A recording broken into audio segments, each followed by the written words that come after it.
okay, you've missed a test, you've missed an assignment, you've missed an exam. Now you need to email your professor and tell them why you've missed it and that you need to make up. So there's some good things to do and some bad things to do. And as an instructor, I'm going to tell you those things and show you a few emails and tell you how I feel about them. I'm coming as someone who is actually pretty chill when it comes to giving extensions. So as long as I get some reason, it doesn't really matter to me. I'll give extensions because the whole point of a course is to learn, right? So other people are not that nice.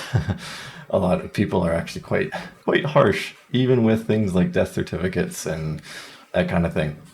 But here's the general guidelines. If you need to write an excuse email, check the syllabus. There will be procedures in the syllabus for how to email, what to include, things like that. So that mainly goes into point number 2. Like if you had a family member pass or if you were hospitalized, there's probably some forms for your university or college that you'd have to fill out and submit with that email as evidence. And then usually an instructor can't deny you at that point.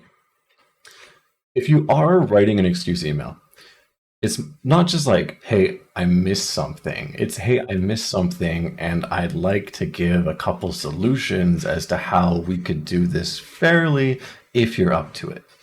So something like that might be, I have to miss the test. I've been hospitalized, but maybe we could, 1, do a makeup at some point, or 2, we can have the weight of the exam transferred to another exam later in the course. And maybe that's something that your instructor would go for, and if those 2 things don't work, then they'll email you back their solution.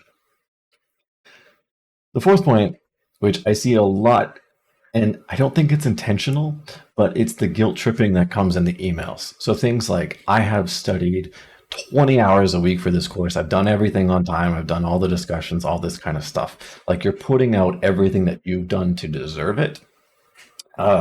When in reality, instructors don't really care generally. And what I mean by that is that they've already made up their mind based on policy. Some instructors are like, well, we can't give extensions to everybody or anybody because that's unfair to the other students. So regardless of what you say, that's going to be ignored. Some instructors are a lot kinder and they'll say, okay, thanks for telling me. Any excuse is valid. And because you gave me an excuse, you can do this some other time.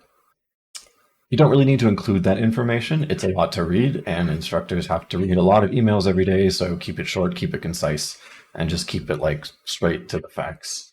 The more you take responsibility for your actions and the less you try to justify why you deserve something, usually the more receptive that people are going to be. So let's take a look at a few emails, and I'm going to tell you how I feel about them.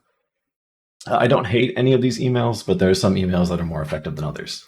So this is email 1. This is when I taught a pretty large course. So I know that our important test is going to be held in 4 hours, but I don't think I could attend class today to a weakness. So this is great. You're emailing me before the test. Emailing me after is fine too, but if you email me before, then I know you're not there. So I know the reason. I've been sick for the last few days. I thought I'm going to be better today to attend class, but unfortunately my condition is the same and I still have a bad cough. I don't want to put other people's lives in danger too. It was during that time. So that's why that language is used. I wonder if it's possible if I can do my test online at the same time the students are doing it in class. So this is a good alternative. I can do the exam at any time online. Is that possible?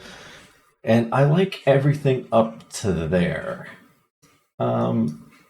Because this is just going for a solution. There's explanation, accountability, and solution. It's the rest of this that comes off kind of guilt trippy. And I don't mean this is intentionally guilt trippy. I'm not trying to say that I'm sensitive in reading it, but I'm just trying to say in general. So if you think this request is not valid, then I'll show up today for my exam and I'll do my best. Okay, so obviously not, like you're sick. No. So we'll find something else for you. I'll be highly obliged for this act of kindness. I'm trying to put myself in your position. And this is the part I don't like. I'm trying to put myself in your position, and I understand if my student emailed me a few hours before the exam personally, I would have thought she is making an excuse, but I'm genuinely being honest with you. Okay, if you're being honest with me, you don't need to include this stuff. Like, I'm not thinking that you're lying. And if I was thinking that you were lying, that line would not do anything to prevent me from thinking that. In fact, it would make me a little bit more suspicious because in my mind, it's like, why did you even think that you were lying if you had such a serious problem? Now, if you feel you cannot let me do so without overburdening yourself or being unfair to other students, I understand. However, I hope you'll consider my request. Okay, so that's fine. It's just that little bit of that little line in the middle. It's not that I hate it. It's not that I'm going to change my mind. I'm still going to give this student an extension. However, you know, it's just long-winded. It didn't need to be this long. We got to the main point: accountability, solution, requests. It's all in the first half. No need to continue. Email number two, I really like this one. It's just straight to the point. It follows university policies and it's just super clear. So my name is blank and I'm a student in your blank class. Thanks for identifying your name and where you're coming from. I've been sick the last couple of weeks. I'm not able to attend school nor complete work. Okay, very easy excuse for why. I've asked for extensions, won't be able to attend this, and my doctor has told me to do things. Here's my doctor's note. This is fantastic. This is straight to the point. Everything is there. The student would be granted whatever extension they want in this case, as long as it's, reasonable within the bounds of the course and in the bounds of the university policy. It's just very, very nice. So if you are in this position and you need an excuse format, this is a great format to use for pretty much anybody. Now, I'll show you one more here. And this is another one that I really like. I've been quite sick and out of commission since Thursday, and I've been having a really difficult time trying to concentrate on anything enough to finish this assignment due to the brain fog. I was wondering if it would be possible for me to hand it in on Wednesday instead of today, so a couple days extension. No, I'm asking with pretty short notice, and you already extended the deadline a while back, so I totally understand if you can't give any more extension, but I thought I would just ask just in case. Thanks for your consideration. Okay, it's straight to the point.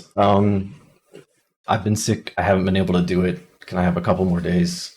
And I thought I'd ask just for the sake of it.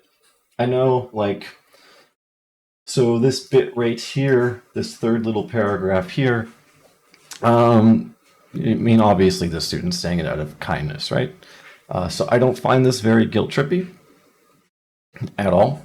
It's just some politeness and maybe some nervousness talking to an instructor that they don't really talk too much at all because of the power difference from student and instructor.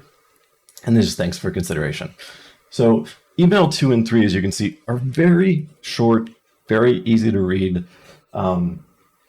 There's not really anything extra here, but this email number 1, the reason I point this out and say that the last half is just unnecessary is that this is probably one of 10 emails in the same couple days on the same thing.